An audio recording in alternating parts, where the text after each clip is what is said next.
स्वागत है आज के इस सेशन में। आज के सेशन में हम लोग जानेंगे हम अपना जीवन परिचय कैसे लिख सकते हैं। कैसे लिखें कि एग्जामिनर हमें पूरे के पूरे मार्क्स दे दे। तो वीडियो को एंड तक देखना। चैनल पे नए हो तो चैनल को सब्सक्राइब कर लेना। चलिए स्टार्ट करते हैं। जैसे कि हमारा जो भी जीवन परिचय है जिस भी कवि का, तो आपको उसका यहाँ पे नाम डालना है। डॉक्टर राजेंद्र प्रसाद, यानी ये जो हमारे ये डॉक्टर राजेंद्र प्रसाद जी हैं, यानी ये भारत के राष्ट्रपति भी रहे। इनका जीवन परिचय हमें लिखना है। तो कैसे लिखना है, तो सबसे पहले बेहतरीन से शुरुआत करेंगे एक फ्लो चार्ट के साथ। आपको एक फ्लो चार्ट बना लेनी है। उसमें से आपको जन्म स्थान, यानी आपको मोटी मोटी चीज़ें पकड़नी है। जन्म स्थान, नाम, उनके पापा का नाम, यानी उनका जन्म कब हुआ, 3 दिसंबर 1800। आधा जो जीवन परिचय है वो इसी में हो जाता है। जन्म स्थान जीरादेई छपरा। मृत्यु उनकी कब हुई, 28 फरवरी 1963 ईस्वी को। ये भारत के राष्ट्रपति रहे, यानी ये भारत के प्रथम राष्ट्रपति भी रहे। इन्हें भारत रत्न से सम्मानित किया गया। संपादन देश पत्रिका। तो आपको ऐसी फ्लो चार्ट बना लेना है। उसमें से आपको सेम यहीं पर ऐसा ही लिखना है। उनके जन्म के बारे में, उनके माता पिता के बारे में, उनकी कौन कौन सी रचनाएं थी, क्या क्या कृतियाँ थी, क्या क्या उन्होंने किए। तो आपको एक फ्लो चार्ट के थ्रू आपको समझा देना है पहले ही। चलिए अब उनका जीवन परिचय समझते हैं कैसे लिखना है। तो आपको हेडिंग डालनी है जीवन परिचय, हाईलाइट नहीं करना है।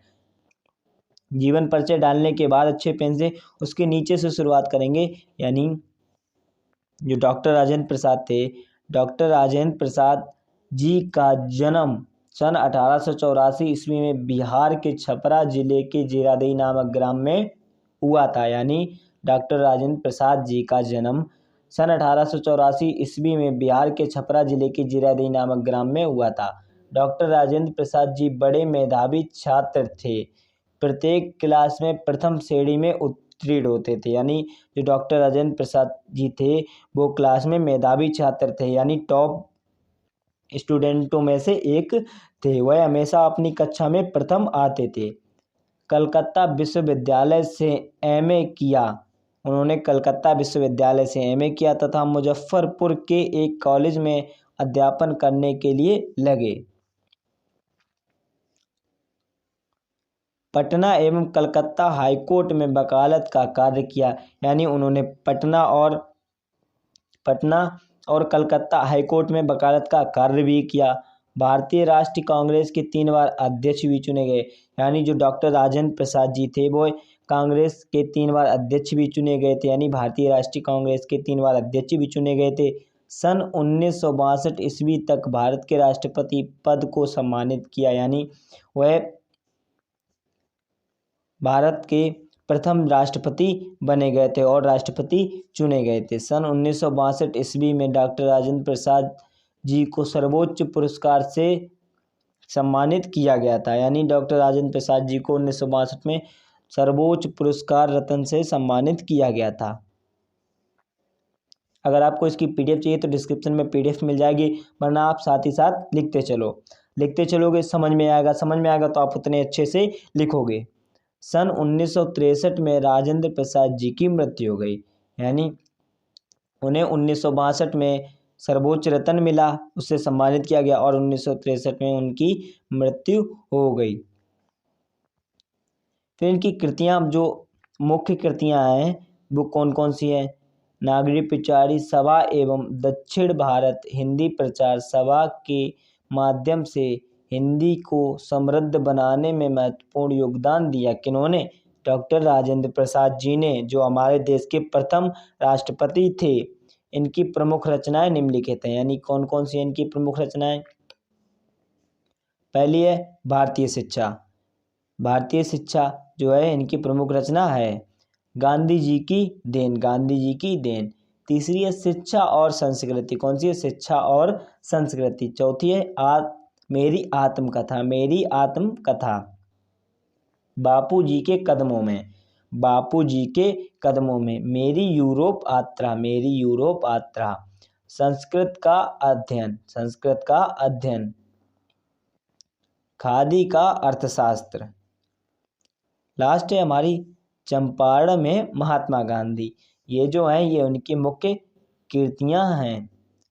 यानी ये जो है इतनी उनकी मुख्य कृतियां हैं। तो आपको नोट कर लेनी है कॉपी पेन में और पढ़ते भी चलना है। चलिए अब देख लेते हैं जयशंकर हमारा जयशंकर प्रसाद जी का जीवन परिचय। यानी ये आपको कैसे लिखना है, सेम उसी प्रकार से, किस प्रकार से, जिस प्रकार से हमने किसका लिखा था, डॉक्टर राजेंद्र प्रसाद जी का। तो आप लोग देख सकते हो ये जो है हमारे, ये कौन है, हमारे जयशंकर प्रसाद जी, यानी हमारे ये कौन थे, एक कवि थे। तो इनका हमें जीवन परिचय लिखना है। तो आपको उसी तरीके से फ्लो चार्ट बना लेना है, एक फ्लो चार्ट बनाना है। उस फ्लो चार्ट में उनके जन्म स्थान, उनके बारे में सारी डिटेल फिल करनी है। यानी जन्म 30 जनवरी 1989 को, जन्म स्थान काशी उत्तर प्रदेश, पिता देवी प्रसाद जी, मृत्यु 1937, प्रमुख रचना चंद्रगुप्त, स्कंदगुप्त, तितली, इंद्रजाल, छायावादी युग के लेखक, यानी छायावादी युग के लेखक हैं। इनका जीवन परिचय आपको कैसे लिखना है, तो आपको कॉपी पेन में नोट भी करते जाना है। जीवन परिचय आपको फिर स्टार्ट करना है नीचे से। छायावादी के कवि चतुष्ट में अग्रणी महाकवि जयशंकर प्रसाद जी का जन्म सन 1889 ईस्वी में काशी के प्रसिद्ध सुंगनी साहो नामक परिवार में हुआ था। यानी सुंगनी साहो नामक परिवार में इनका जन्म हुआ था।